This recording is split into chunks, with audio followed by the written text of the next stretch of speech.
Мне наконец-то предъявлено обвинение. Уголовное дело было возбуждено в конце декабря прошлого года. Получается, следствие велось и многочисленно, огромное количество раз там дело продлевалось, но велось больше, чем полгода.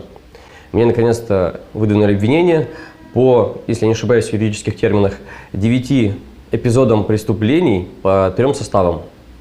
Вот, то есть уголовник я солидный, со стажем, но пока не привлечен к уголовной ответственности. Дело расследуется Следственным управлением Следственного комитета. Часть дела была в полиции, и, насколько мне заявил следователь, если бы не было необходимости, если бы ты не выделывался, мы бы из полиции даже эти дела бы не запросили, их бы там спустили на глухарях, потому что это мелочь. А так у них не получается вменить мне уклонение от службы в армии. Его, конечно, по-прежнему оно фигурирует в обвинении, но вот добавили еще там некоторые составы. А вообще я ознакомился с материалами дела, это 597 страниц. Местами очень увлекательное чтение.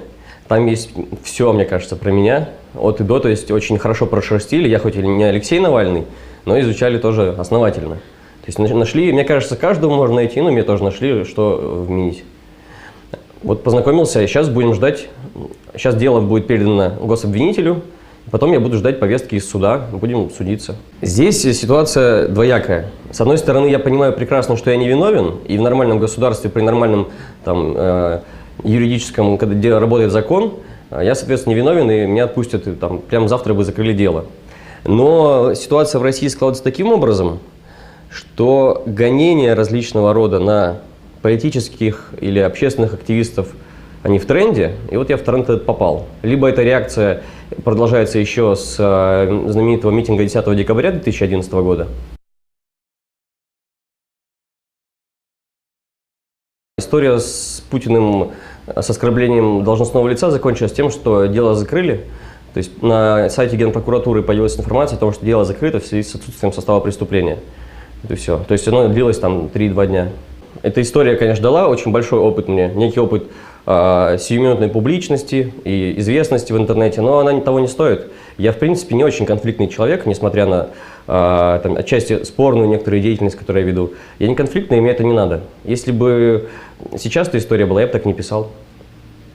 Ну, и это не значит, что я к Путину хорошо отношусь. Я думаю, что я отношусь к нему еще хуже, чем относился в тот момент, потому что мне не очень нравится, что делает Владимир Владимирович Путин и его команда с моей страной. Мне кажется, что эти дурацкие законы, ну, из последнего из таких резонирующих вещей, и коррупция, с которой мало кто борется на государственном уровне, это очень печально, и человек не заслуживает уважения.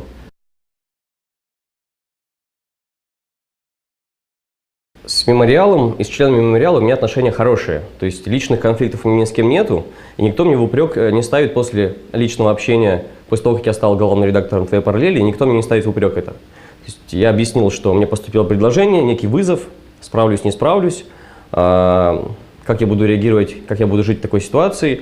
В принципе, после обсуждения никаких проблем нету. Есть обвинения от анонимных комментаторов в интернете, но к таким обвинениям я отношусь очень нейтрально. То есть мне это совершенно без разницы. То есть если есть 5-10 человек, обиженных жизнью, абсолютно неинтересно их мнение, пусть пишут, что хотят. По поводу связи с «Желтым домом». «Желтый дом» является государственной структурой. Газета «Твоя параллель» является тоже автономным учреждением республиканским, то есть тоже отчасти является государственной структурой. Взаимодействие есть, взаимодействие не вытекает из рабочих рамок, из той деятельности, которую я веду в рамках газеты. То есть никаких подковерных каких-то... Да, господи, я человек очень небольшого масштаба, и никаких серьезных проектов со мной обсуждать никто никогда не будет. А те проекты, которые обсуждаются, они небольшие, и в принципе они не противоречат моим там, внутреннему мировоззрению, каким-то установкам. Я на сделки с собственной совестью не иду.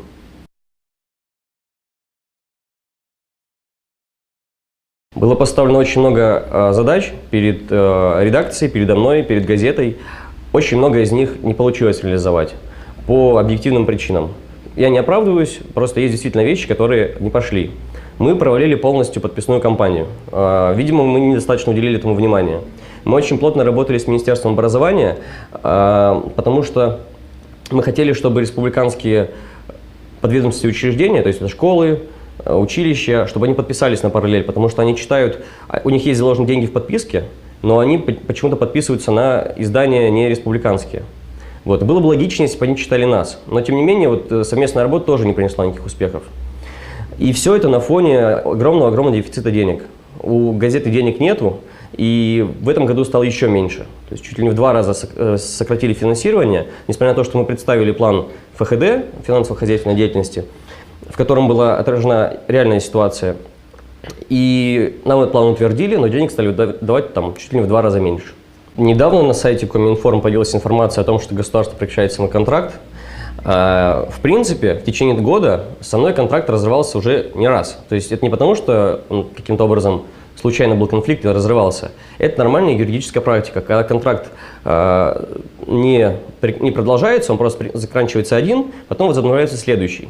Сейчас мне поступило уведомление о том, что контракт со мной закончен, уведомление о том, что он со мной начат, пока не поступило, но, тем не менее, мной был представлен план на развитие при условиях существующего финансирования. План развития заключается в том, что нужно уходить в интернет. Конечно, хочется оставить печатную газету, но раз денег нету, ее просто печатать не на что. Раз не на что печатать, давайте выходить в интернет, либо вообще закрывать автономные учреждения. Вот. Я не считаю, что это связано с финансовой деятельностью, а ровно потому, что это не коммерческая структура. Если бы это была коммерческая структура, я возглавляю, предположим, большую фирму, которая государственная, которая несет деньги, денег стало мало, тогда да, тогда можно сказать, что этот менеджер не очень эффективен, давайте с ним прекращать отношения. Так как не стоит задачи зарабатывания денег параллелью, а стоит задача выпускать определенный объем тиража на определенные темы госзадания, следовательно, а с этим я справляюсь отлично. То есть у нас по всем параметрам газета стала интересная, по отзывам читателей газета стала интересная, интереснее, чем была.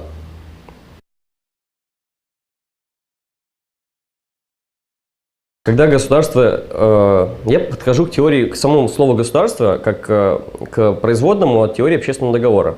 Условно говоря, собрались люди, решили, что им нужно государство для того, чтобы ими управлять.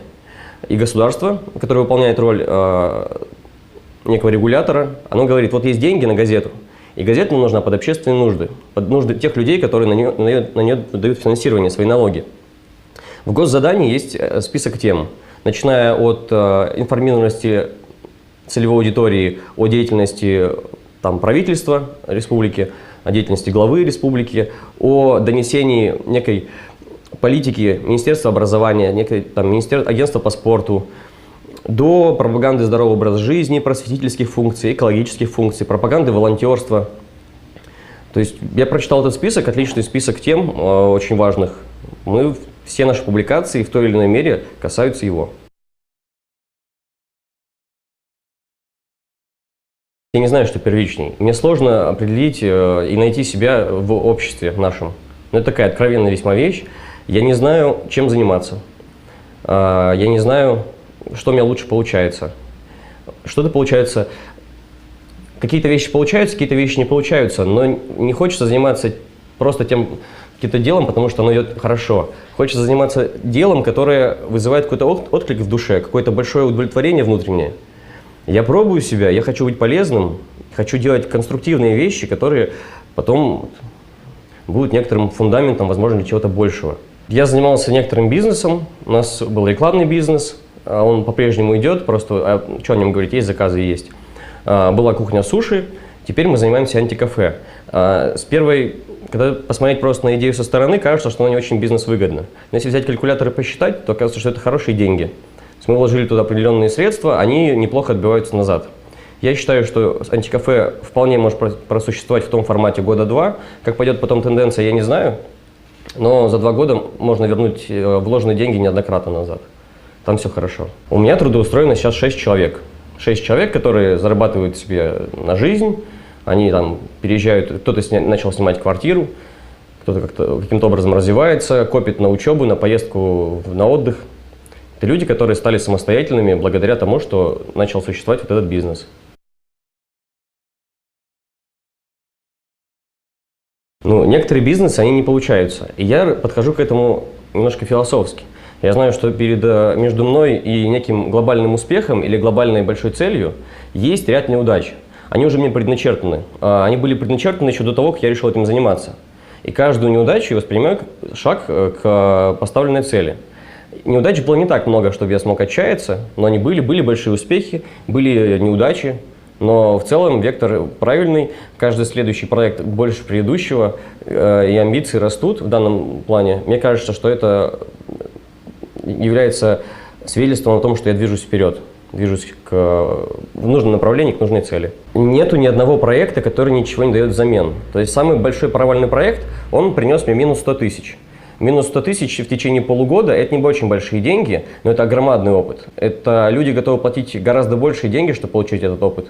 То есть я сам себе создал некий институт, и я в нем выучился, там, заплатил за это денег и вышел с опытом. Когда мы занимались открытием кафе, нашего антикафе, открылось параллельно второе антикафе. То есть очевидно, что мысль летала в воздухе, антикафе по всей стране открываются, сейчас начали открываться в Европе. Мы пытались договориться, потому что я считаю, что 2 антикафе для города – это очень много. Договориться нам не удалось. Там занимаются наши приятели, мы пытались их переубедить, чтобы они не попадали на деньги. Переубедить не удалось. Сейчас получается, что целевая аудитория дробится. Нам это, конечно, невыгодно. Нам хочется, чтобы того антикафе, разумеется, не существовало, нам нужно быть монополистами на этом рынке. Но ничего нелегального, в принципе, ничего легального мы не предпринимаем по этому поводу. Мы за здоровую конкуренцию в данном случае. Мы стараемся быть более качественными и наши мероприятия проводить более качественно, чтобы люди ходили к нам, а не к ним.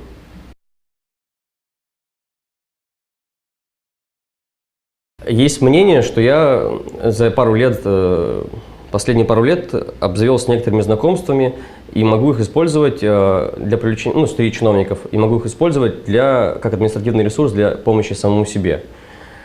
Опять же, я не настолько большой человек, я не настолько харизматичный лидер, и у меня не такой большой капитал, чтобы каким-то образом это использовать. Это во-первых. А во-вторых, у меня есть некоторые принципы. Это будет слишком сильный диссонанс вызывать внутри меня, если я начну использовать, запускать некоторую коррупционную машину, давать взятки, либо просто просить за что-нибудь. Нет, я это не пользовался и не собираюсь пользоваться. Как гражданин, у меня власть республиканская. Я не скажу, что у меня к республиканской власти созрело такое количество претензий, чтобы я выходил на митинг против республиканской власти. Я не считаю, что проблемы, которые существуют, источником этих проблем является республиканская власть. Это не так. Источником проблем в России является власть федеральная, власть, которая находится в Москве. И если высказывать претензии, то высказывать московской власти. Потому что если, условно говоря, голубая мечта оппозиционера республиканского, вдруг вся республиканская власть уходит, другая власть лучше не будет. Она будет либо хуже, либо будет такая же. Вот. Поэтому нужно менять то, что происходит в самой верхушке государства. Когда там изменится, тогда и по регионам будет меняться.